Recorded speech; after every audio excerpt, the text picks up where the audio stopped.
Right, how are we all doing? Celtic have won away from home. We're through to the next round of Europa League qualifying, but that doesn't tell the whole story because David, who joins me, Hamish, it was a frustrating night, and I think it's fair to say there's a lot of questions that need answered by this Celtic team, even though they won tonight. Yeah, I would say so. Wasn't fun watching it. Felt like a chore, I thought. Really ponderous, really slow. Bit of lack of urgency, even in the last 15, 20 minutes. Again, it's been proven to be a pretty difficult place to go. I think we're the first team to have actually won there in European football, so that adds a wee bit of perspective. But you know what you watched tonight. It Yeah. was it was just too slow. You're lacking creativity, and I think as soon as a lot of people seen the lineup to begin with, you had a bad feeling about how the night was going to go. And I'm talking about only playing one striker.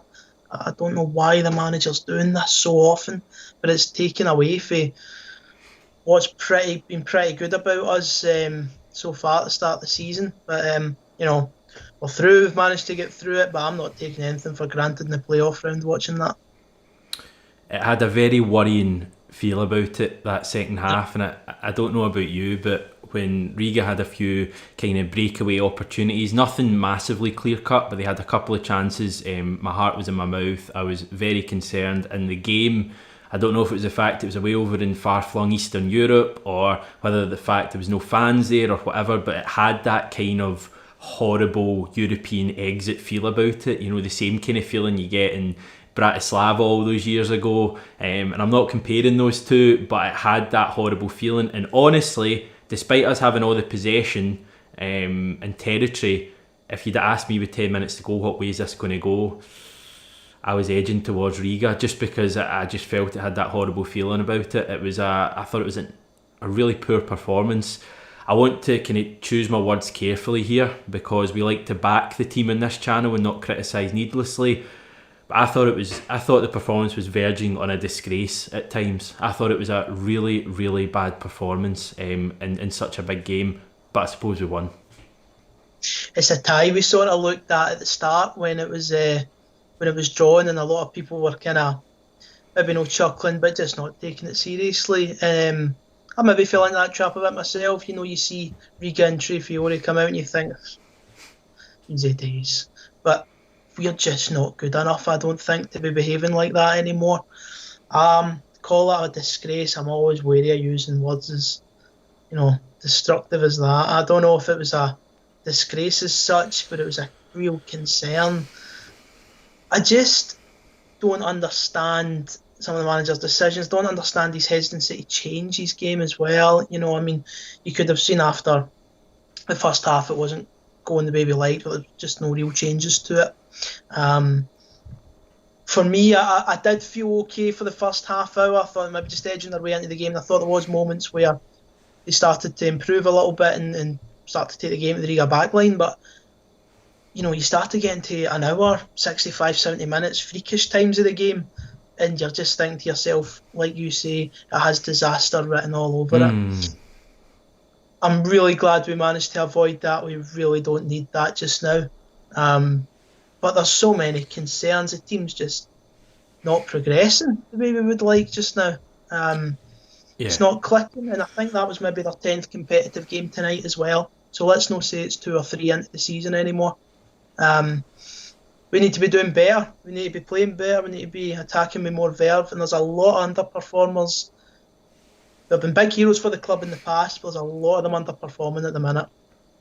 Yeah, that's the big frustration and the big fear looking at it, that if you were to look at that team tonight, the starting 11, I don't think one of them, genuinely one of them, sorry, you would give one of them pass marks. Near Beaton is the only one I would probably give pass marks.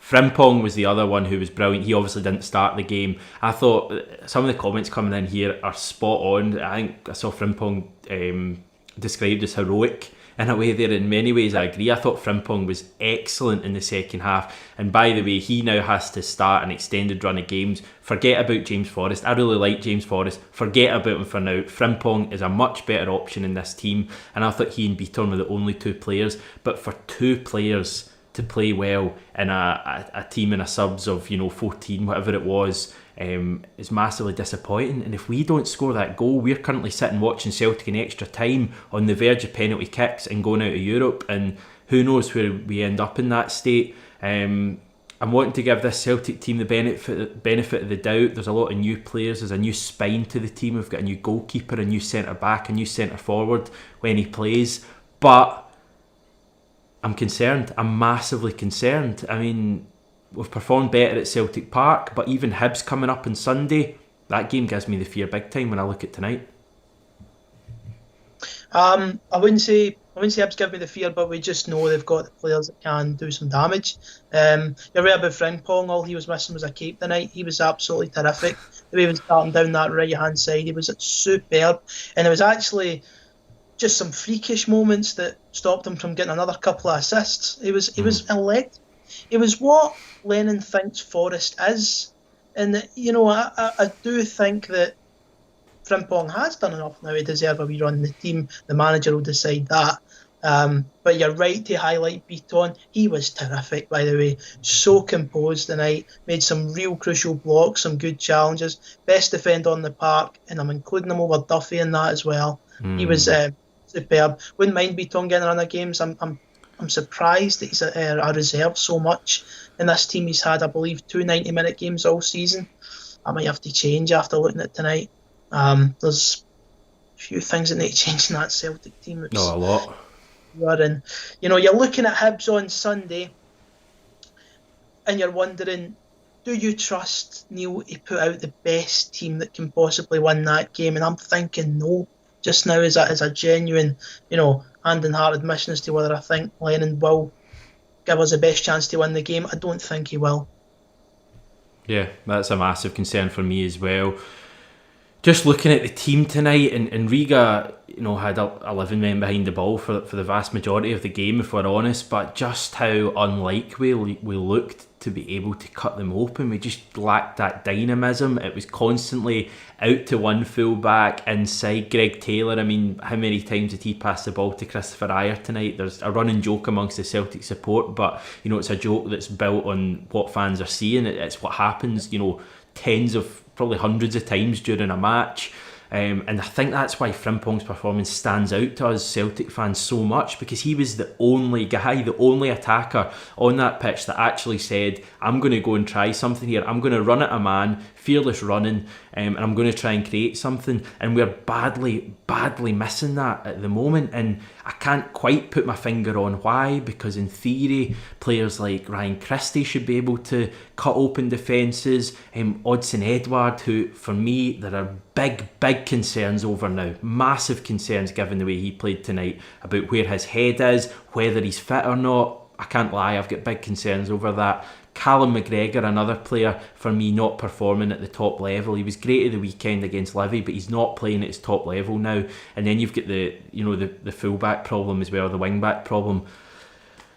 Greg Taylor, I think, is a decent enough player, but I think the problem you've got is that he's so one-dimensional. As I say, all he does is pass it inside. And I think with all of that added together, and the fact that Scott Brown's so far off the pace in the middle of the team, and the defence, players like Duffy seem to be off their game tonight, you've got an overall bad picture. There's just so much concern over that team, and I don't look at a game in the future and say that's the moment when it turns. I genuinely think we're in for more of this if Lennon keeps up with all this change in the team.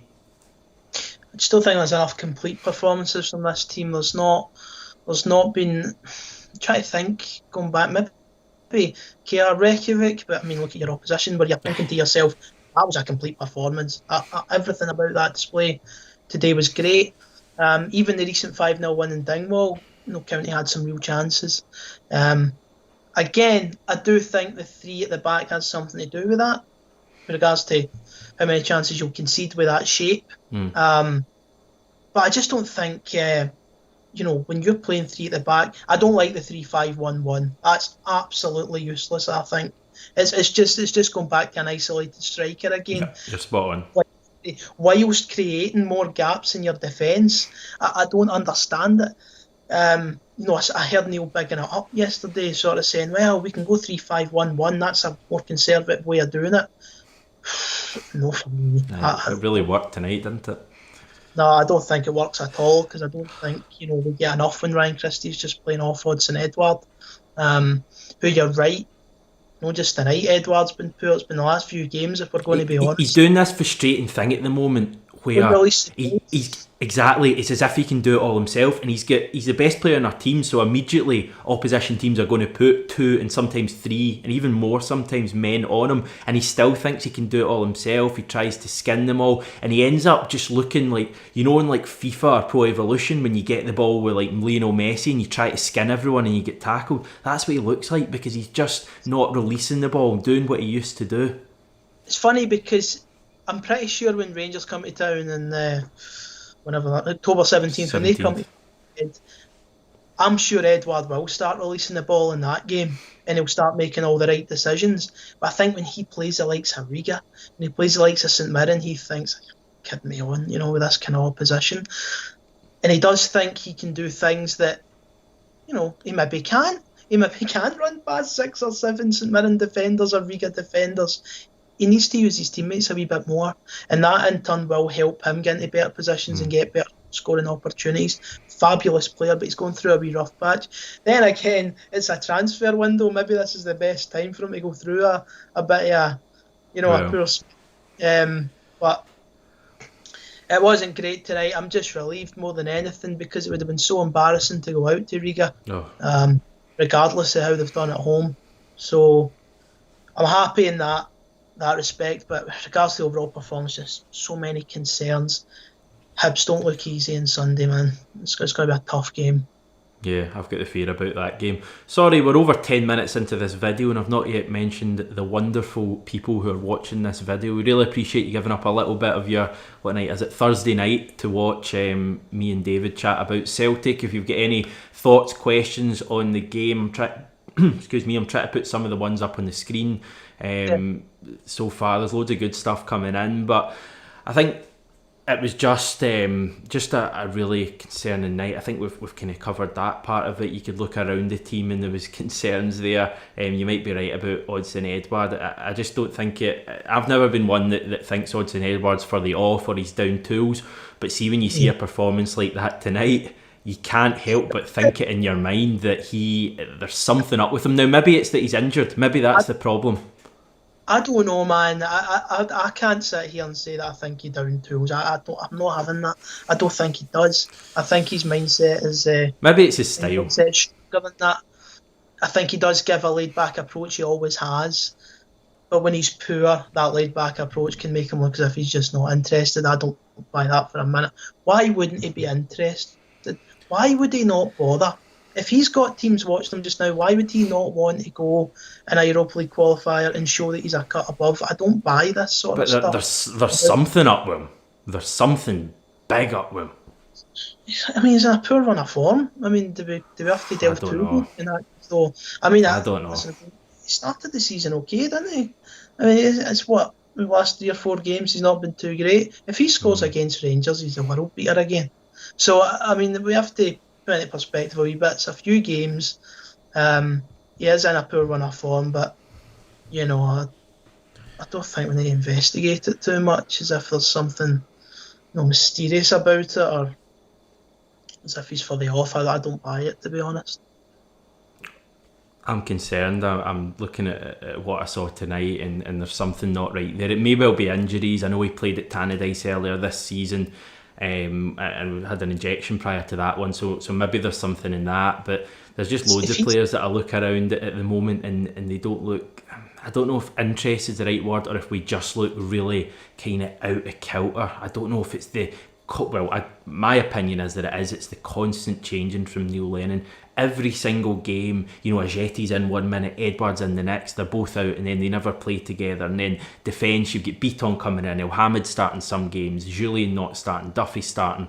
It's just all over the place at the moment. I know he's trying to get certain players on the fringes up because this season that we're ahead is a really busy one. We could have COVID call-offs, we could have injuries, but for me the priority at the moment, get this team playing together. Pick your best team, 3-5-2, and play a run of 4 or 5 games together, and I promise you, I can't promise, but I 80% promise you this will turn round. I think the problem is, though, does Lennon... Well, Lennon might think he knows his best team, but is that our best team? Lennon's best team includes Forest. It includes Julian, who's been poor as well. I don't know if he knows what... I don't know if he actually knows what our correct strongest 11 is. He might have a feeling in his mind as to what it is, but I don't think he's correct. But, I don't mind squad rotation. I don't mind that. A couple of players coming in for a Wednesday game and being replaced on the Saturday. I think over the course of the season, especially considering we could have over 20 odd games before the end of 2020, you've got to understand that's going to be something that happens. But I do agree in the sense that because we're trying to get this team settled, we could do maybe just a wee bit more consistency, particularly up front. Because you've got players that have still to click and have still to gel. It's not as if Klimala and Edward know each other like that, and the same way Ajeti and any of the two of them.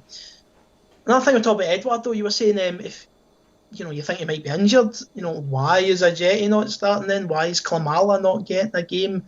Are they not good enough to play against Riga? I don't know. But what can you do, mate? It's just been a bit of a night of concern. I did think we'd comfortably enough, but we didn't, and it's just more evidence to add to the sort of poorish start I feel we've had to the season performance-wise. Yeah, we're both massively concerned, as everyone watching this can probably understand, as well. The vast majority of Celtic supporters. I think you'd have to have your head in the sand not to be concerned by what we're watching at the moment. We'll move forward though, and we'll finish on a little positive note with regards, and obviously we got the win. We're into the next round. We'll play either Sarajevo or, wait for this, Budućnost Podgorica, practicing that all day. They're one each at half time, I believe, so that one's very much in the balance. I think it's 50-50 there. In regards to who we play, we'll obviously be away from home again. Will there be a step up from Riga? I would assume so, but who knows? It's teams we should still be beating. But the positive is we're in that round, and we may well look back on this night in a couple of months when we're beating Lazio home and away again as being the night that got us there. That's the truth, isn't it? We won tonight. We did, aye. You know what? There's always something a wee bit satisfying about European progression. It's always something that turns you on a wee bit. Even when we knocked out Reykjavik in the first qualifier, just knowing you progress through a European round always gives you something to be positive about. Again, you can look at that team tonight and see that Copenhagen lost there. You had Piast Glawais, they drew there as well. I think Sofia drew there too. Helsinki. Helsinki, have they played there? I didn't know that. Last year. Regardless, they've done well against some decent sides. So we'll take the win, but we're not going to pretend it's superb just now. No. El Yunusi as well, great to see him getting the goal off the bench. It's a good finish. It was one of those though, even though the ball probably went, half a mile an hour or however much, you knew the minute it left his foot that it was just going to slide into the back of the net. Wee bit of the Samaras against Dynamo Moscow all those years ago, and the way it kind of slowly nestled into the corner. I liked that one. Obviously he came off the bench and it was great to see him getting a goal. He has to play more football surely, and I'm not just saying that because he scored tonight. I do think players get a lot better when they're on the bench though. True. I thought Yunusi was poor at the start of the season. He did have a run of games and he wasn't good enough. He didn't start the season well. It was too predictable. He kept cutting inside, didn't have a lot of pace. But came off the bench tonight and did a job for the team, scored the winner. It was a really good finish too, of the way he placed it. It wasn't overpowered. It was just well placed into the corner, and I'm pleased for him. I've been calling for him to really try and up his game a bit, because I think the hype that was linked to his arrival here on both occasions, last season and this season, I don't think we've seen a return on it just yet. So, you know what? He's done what he was asked to by the manager. Get him in at the weekend, then he's deserved his place. Yeah, speaking of the weekend, we'll be doing one of these reactions, not with you, David, but with John McGinley. He'll join me after the home game against Hibernian. Hopefully we're looking back on another Celtic victory, hopefully a more positive performance there as well. We've also got a video coming to you on the channel shortly, one of my solo specials. It's got a European football theme, but we're looking to the future, taking a look at how European football is going to look next year. There's a new competition, the UEFA Europa Conference League. I'm going to be looking at that and telling you how it could affect Celtic in the coming years. So yes, there's stuff to be positive about, lots to be worried about. Thanks very much for joining us again on the reaction to this game. Thanks very much if you commented below and gave your thoughts, and hopefully we got around to discussing some of the points that are on your mind. David, thanks very much, mate. Aye, thanks for me, Hamish, and thanks to the guys that were watching. We'll get through it. Definitely. Thank you for watching. We'll speak to you very soon on the channel.